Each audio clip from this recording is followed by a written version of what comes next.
கர்நாடக அரசை கண்டித்து திருச்சியில் ரயில் மறியல் போராட்டம் நடந்து வருகிறது. இது குறித்து நமது செய்தியாளர் அருண்குமாரிடம் கூடுதல் தகவல்களை கேட்கலாம். அருண்குமார், அங்கு என்ன மாதிரியான சூழல் நடைபெற்று வருகிறது? இந்த ரயில் மறியல் போராட்டத்தில் எவ்வளவு பேர் பங்கேற்றிருக்காங்க?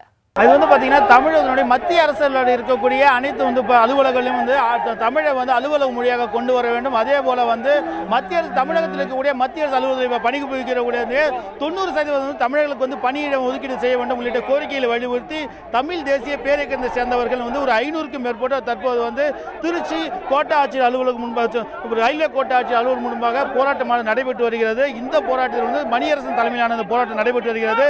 இந்த போராட்டத்தில் தள்ளுமுள்ளானது ஏற்பட்டிருக்கிறது.